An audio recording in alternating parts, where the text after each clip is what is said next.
I'm Yani, your artist, and I'm about to explain to you exactly how you're going to sell more art online than ever before this year. But first, let's trash some misconceptions that can hold you back.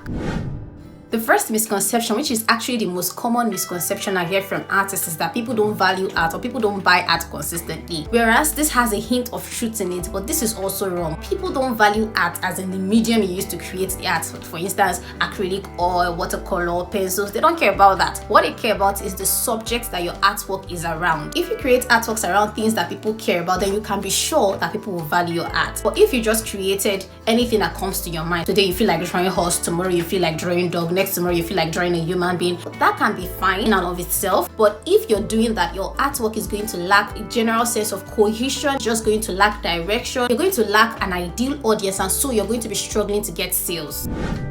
Another misconception I hear from artists is that there's a lot of scam online, so why should people trust me? Why should they want to pay me X amount of money? That is a problem that can easily be fixed with a subject or a topic called personal branding, and be patient, we'll get there, okay?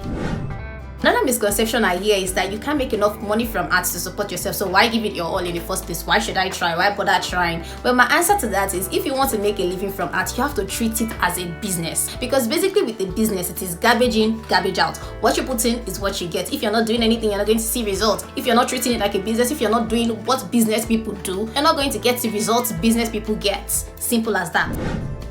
The last misconception I want to talk about before we actually move into what you should actually be doing is the idea that you need a large following to sell more art online. Now, listen to me and pay careful attention here. Whereas this can help, having a large following can help, you don't actually need that to sell more art online. What you need is visibility. What you need is for your exact ideal audience to see your art, and that is very much possible without having a large following. Now that we've trashed those misconceptions, here are the things you actually need to do to sell more art online this year.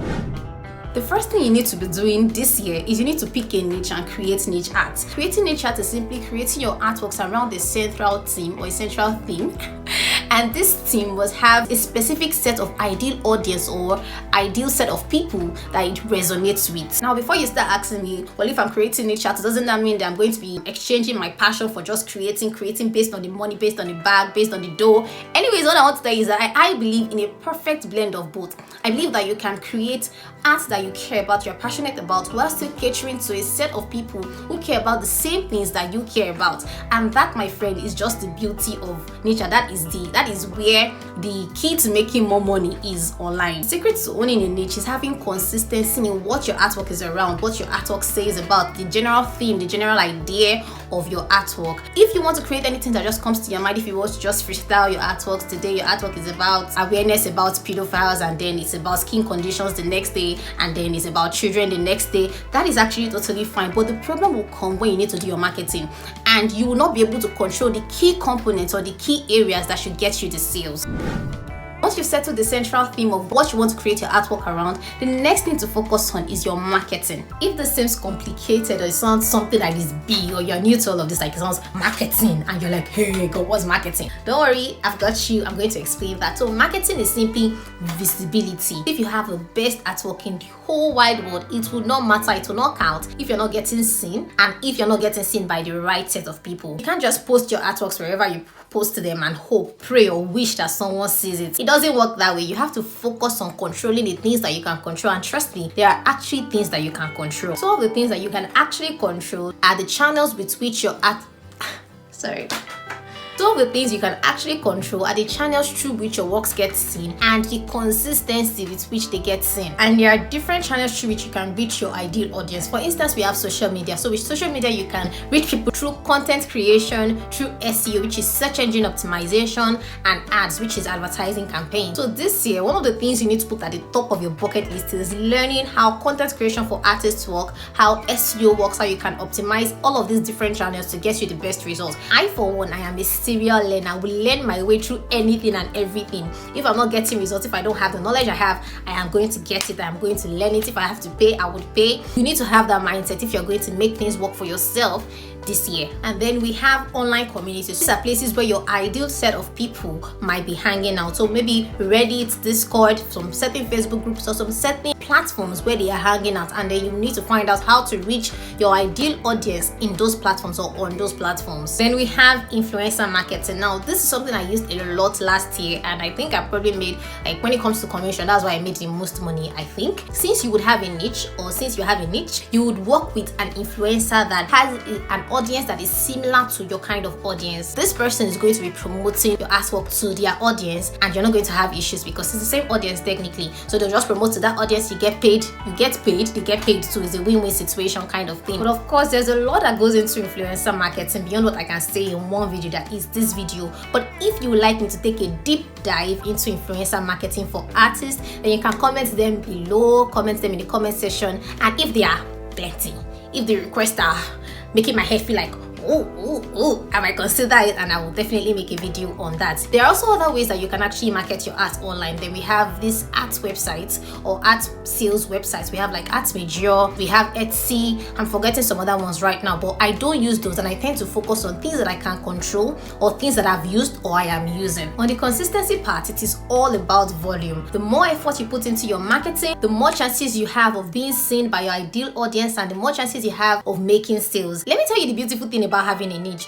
When you market and you find a client that comes to you and the person buys one, you have a higher chance that the person will buy 2, 3, or maybe even 4, depending on how wealthy the person is. The person can decide to buy 4, 5 of your artworks because the person resonates with your artworks as in a general theme. It's not just one artwork that the person sees and the person likes. You have other artworks that are in that theme that the person can also resonate with, and it resonates with. And if the person has the money to spend and they resonate with 2, 3, 4, 5 of your artworks, they're going to be getting it. So that is the beautiful thing about having a niche. The third thing you need to focus on this year is personal branding. When I talked about one of the misconceptions earlier on about people not trusting you, scams online, and all of those stuff, I said there is an easy fix for that, and this is one of the easy fixes: personal branding. Now, personal branding is simply building a reputation around yourself, who you are, what you do, and what you stand for. The idea is to consistently share things around these 3 things: who you are, what you do, and what you stand for, with the aim of getting people to know, like, and trust you. We are now in a world where everything is digitized and everything is technological. You can't say, oh, I don't want to put my face on my social media, I just want to share my artworks, I'm just going to be taking pictures of my artworks. It's not going to work. It's not going to work. Maybe back in the day it would have worked, but now you actually need to show yourself. You have to be present. For instance, there's an artist I've been following for years on YouTube. Her name is Kirsty Patrick. You might know her, you may not. But anyways, I know her name. I know where she stays, England, UK. I know that she stayed in her parents' house for a while before she got her own apartment where she now has her own studio. I know that she's married. I know that she has kids. I know that she's a very hardworking person. I know her background as touching art, like the fact that she was in a medical school before and she chose to follow art and all of that. So I basically know what led to her becoming an artist, her progression. I would say I know the important part about her and as it relates to her art. The idea is to give people sufficient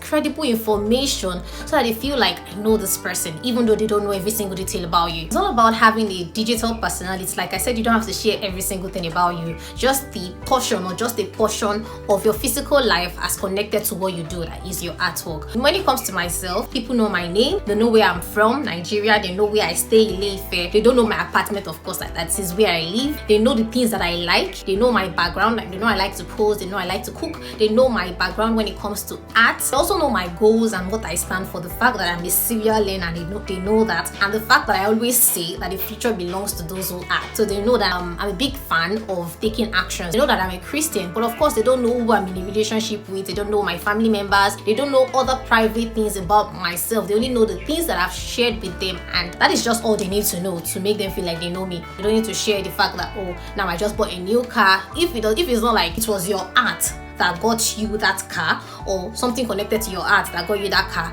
there's no point. If your husband gifts you a car, we necessarily need to know, actually, because those are personal things, and there's still that boundary of online space or online personality and your physical life. So those two are different, but they are still the same because it is still you. It is not someone different you're portraying online. But like I said, I'm saying it again, you don't need to share every single thing about you. They are just to just share things that are connected to what you do, your art, and the core of your being and your values. This is what would make somebody come into your space online, because when it comes to the internet, it's like you own a portion of the online space. So when somebody comes to your page, your platform, wherever you are, they instantly feel like, oh, I know this person just by watching a few of your content, maybe 4, 5, or even 3 to 4 videos or pictures or whatever you post. They want you to feel like, oh, I know this person, and then move on to liking you, like liking your personality, liking your values, what you stand for. And some people can even go as far as buying from you simply because they like you, simply because they like your values, simply because they like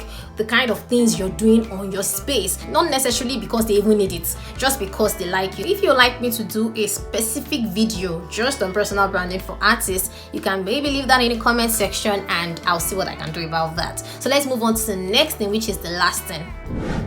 One of the things you really need to dig into this year is understanding how to hold business conversations with people in such a way that follows a process, a system, and aligns with your business goals. Depending on your position, you're going to have lots of clients that have different backgrounds and values to the one you have. And learning to hold meaningful conversations can be the difference or the key determinant between whether you win the deal or you lose it. I have more videos on the art business coming up soon, so make sure you're subscribed and turn on the post notification. Bye!